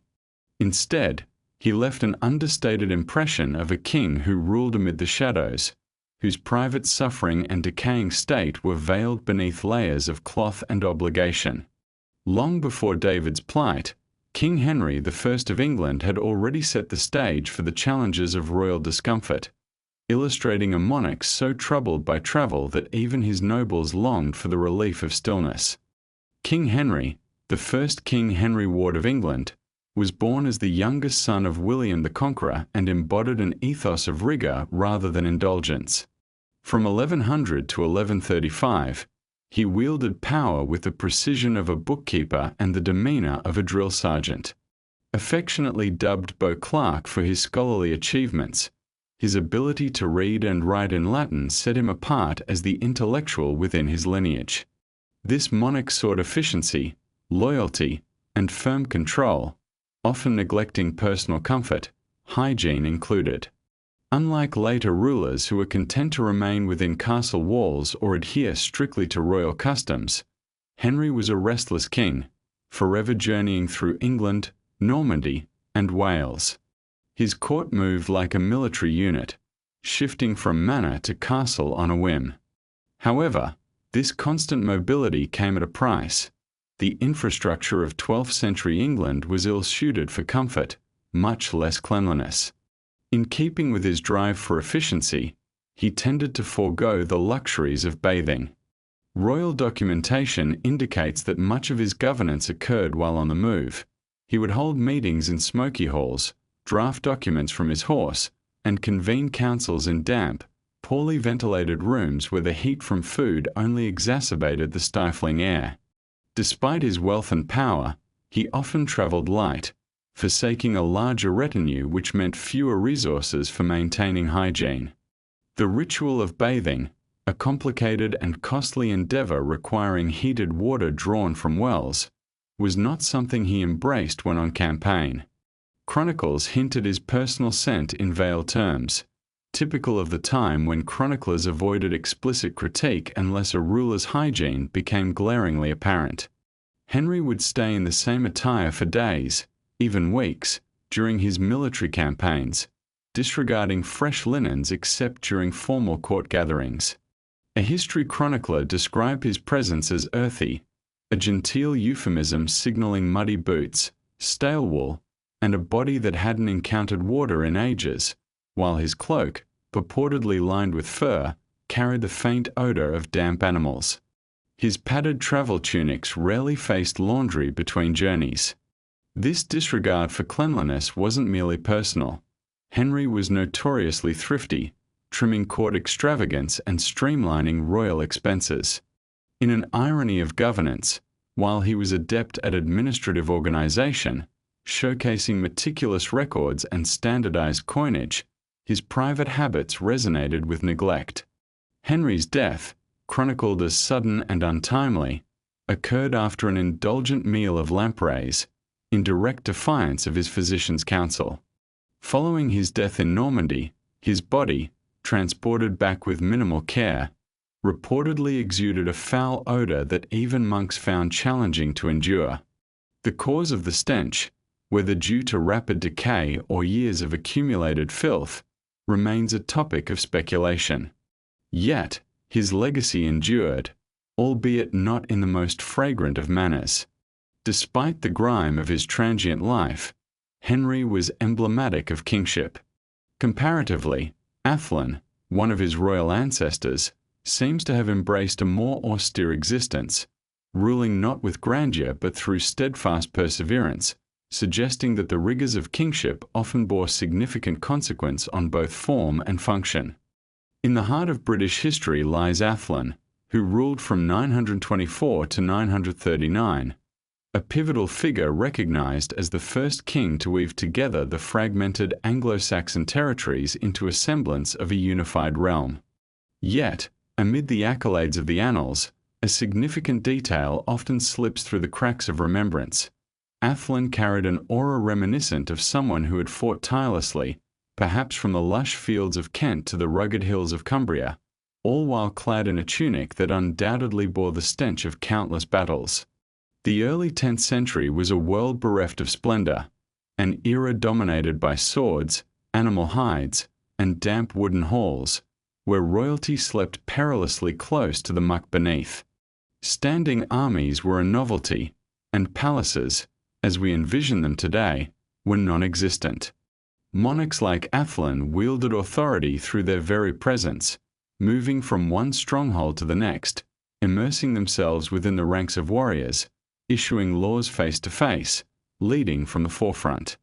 This intimate connection with land and kin came with its sensory tapestry: smoke, sweat, and the scent of wool. Once ingrained, these impressions lingered like a steadfast shadow. As the grandson of Alfred the Great, Athlon was raised in a warrior's domain, leading military campaigns across Wales and Northumbria, even engaging the fierce Viking chieftains. His reputation solidified during the legendary Battle of Brunanburg, a harrowing conflict that spanned days, sealing his legacy as Britain's undisputed champion. But this glory was not secured behind luxurious curtains. It was forged in chainmail and leather, followed by relentless trudges through mire, where even the wisps of clean air were but distant memories. Though bathing was not outright prohibited in his time, it remained a rare and burdensome endeavor for one constantly on the move. The process required heating water, seeking solitude, and ensuring safety, making the luxury of immersion a daunting prospect. Instead, the concept of cleanliness revolved around a sparse collection of methods: linen shirts changed when convenient, hands washed in chilly streams, and the occasional scrape with a blunt instrument to clear a crude grime. While royal attendants might sprinkle him with fragrant herbs or massage oils into roughened skin, a full wash was as remote a thought as a Viking incursion. Chroniclers, cautious of tarnishing his name, spoke of his discipline, austere demeanor, and unwavering commitment to duty. Yet, tucked between the lines was the silhouette of a man adorned in the same heavy woolen garments day after day, engaged in riding, fighting, and prayer, forming a garment that molded to his very being. Athlon's royal attire stood more as a testament to hard-won experience than symbols of divine authority, wrapped in the layers of sweat and odorous toil. Intriguingly, despite this raw exterior, Athlon possessed a profound piety and a rare literacy for his era. He was a legal reformer, a collector of sacred relics, and an engaged correspondent with European rulers. Even during ceremonies or when entertaining foreign dignitaries, Athlon maintained a famously modest demeanor. Guests from abroad, where personal cleanliness was more ostentatious, often noted the simplicity of his garb. Unwritten, however, was the likely reality that he bore an aroma intermingled with earth, iron, and the sweat of his labors. Although Athlon passed away in 939 at a relatively young age, his impact resonated through the ages. He bequeathed a unified kingdom and fortified monarchy, all perhaps accompanied by a bedroll that had likely escaped the cleansing rites for a decade. While Athlon epitomized the forging of a new England through sweat and steadfast resolve, his successor, King Edward the Confessor, would tread an alternate path, one of the mystical, eschewing military pursuits for spirituality. Edward would exchange the clangor of battle for the quietude of prayer, embracing incense over water, culminating in a presence revered by the church yet avoided by his own attendants for the very essence of his being. In the expansive panorama of English monarchs, King Edward the Confessor emerges as a spectral figure amidst the mighty warriors.